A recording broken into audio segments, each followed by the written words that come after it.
নরসিংদীর সেই আলোচিত ঘটনা ২ মাসের বাচ্চার পা ভেঙে দেওয়ায় অবশেষে গ্রেফতার হলো চাচি। দেখুন ভিডিওটি।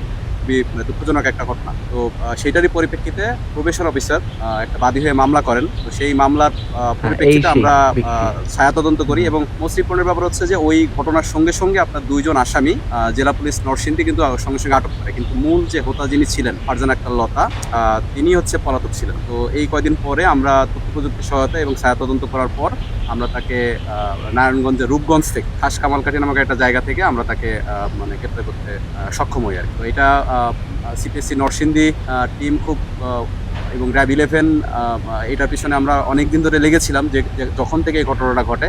তো খুব দ্রুত গতির সাথে দ্রুততার সাথে আমরা তাকে আটক করতে সক্ষম হই। তো ঘটনার পরিপ্রেক্ষিতে আপনাদের একটু জানার দরকার, সেটা হচ্ছে যে এই ঘটনাটা মূলত ঘটে কিন্তু আপনার 11 তারিখ ঘটনা ঘটে এবং 14 তারিখে আপনার এই ঘটনাটা ভাইরাল হয়।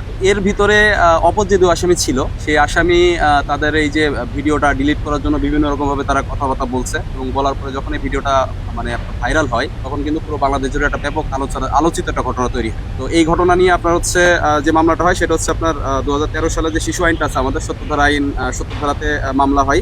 এছাড়া আপনার 201, 109 এবং 34 ধারা মোতাবেক এখানে মামলা হয়। এখানে 2 জন আসামি আপনার অ্যারেস্ট আছে এবং আজকে আমরা প্রধান যে আসামি ফারজানা আক্তার লতাকে আমরা পারিবারিক বিরোধে তিনি এই ঘটনাটা ঘটায় এবং তিনি স্বীকারও করছে যে তিনি ভুলক্রমে এটা করে ফেলছেন।